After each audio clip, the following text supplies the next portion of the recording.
Before Blunt left office in Jefferson City, it was clear the state was facing a large budget shortfall. Jay Nixon's transition team began working with Blunt's budget staff not long after Nixon won the governor's seat. We're beginning to get a better idea now about how Nixon plans to balance the state's budget.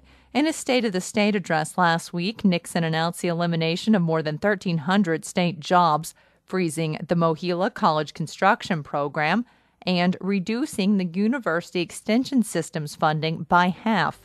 But Nixon says he still plans to freeze university funding. But all the budget recommendations Nixon makes are merely that, recommendations, because in the end, Nixon must get support from the Republican-controlled legislature. In this week's commentary, Jason Rosenbaum takes a closer look at the issues facing the new governor as he tries to work across the aisle.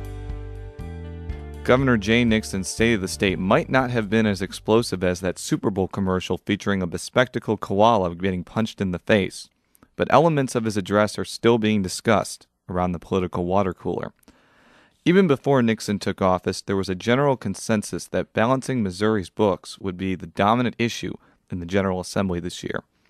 As noted many times before, neither party can run roughshod over each other when a Democrat controls the governor's office and Republicans hold the keys to the legislature. The address spent a great deal of time focusing on pocketbook issues such as fostering economic development and balancing the budget. It also touched on proposals such as expanding the A+ program, boosting Medicaid eligibility, and reviving campaign donation limits, which Nixon focused on during his 2008 campaign. But Nixon's strategy to balancing the budget may foreshadow a looming rhetorical battle. Nixon wants to infuse over $800 million in federal stimulus to help with areas of the budget. Republicans are crying foul that money will go to pay for programs requiring funding even when federal dollars dry up. After all, the bill hasn't even passed yet, and the money could come with strings attached. House Budget Chairman Alan Isett summoned his best impression of the band Fall Out Boy when he declared that any new decision item in this year's budget would be dead on arrival. That includes the revamped Preparing to Care initiative, a measure meant to push healthcare professionals into the workplace from colleges and universities. Senate Appropriations Chairman Gary Nodler dubbed Nixon's push to expand Medicaid eligibility a long shot, especially since many Republicans who control the legislature were supportive of the 2005 cuts.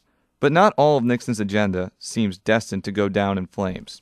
Nodler, for instance, said that static funding in exchange for a tuition freeze was possible, and Nixon's call for an economic development package could be answered in relatively short order. Republicans could also be favorable to Nixon's push to cut the state's payroll. Yet some of Nixon's challenges this year could come from issues he left out of his speech.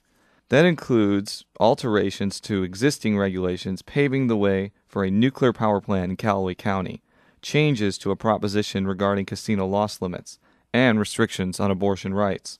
And there could be other issues that materialize out of the legislative ether, where Nixon will have to take firm positions. In the days ahead, Nixon's speech will continue to be talked about, but the act of working together is the thing to watch for in the coming weeks. I'm Jason Rosenbaum.